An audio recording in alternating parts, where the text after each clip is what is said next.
بسم اللہ الرحمن الرحیم۔ السلام علیکم۔ حکایات شخصادی میں سے بدصورتی اور میک اپ۔ ایران کے جزیرہ کیش کے ایک درویش مرد نے اپنی بدصورت بیوی کو چہرے پہ پاؤڈر لگاتے ہوئے دیکھ کر کیا ہی اچھا جملہ بولا، جب تقدیر کے ہاتھوں نے تجھے بدصورت بنایا ہے تو پھر چہرے پہ پاؤڈر مرنے سے کیا حاصل؟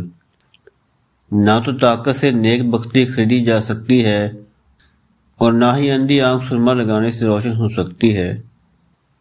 کتے سلائی کا کام نہیں کر سکتے اور کمینے نیک بختوں والا کام نہیں کر سکتے، اور اگر یونان و روم کے تمام فلسفی بھی اکٹھے ہو جائیں تو تھوڑ سے شہر نہیں بنا سکتے۔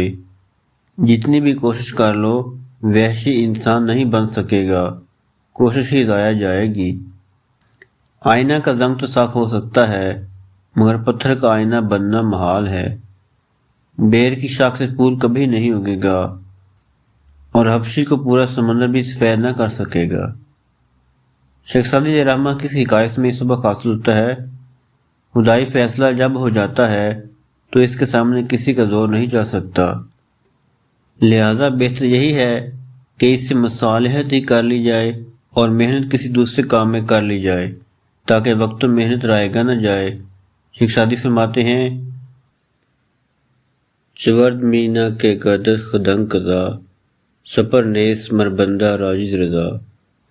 جب قضا کے تیر کو کوشش سے رد یعنی واپس نہیں کیا جا سکتا تو بندے کے لیے تسلیم و رضا کے سوا کوئی اور راستہ نہیں رہ جاتا۔ راضی ہیں ہم اسی میں جس میں تیری رضا ہو۔ تمام نئے اپنے دوستوں کی گزارش چینل کو سبسکرائب کریں، بیل آئیکن ضرور پریس کریں۔ شکریہ۔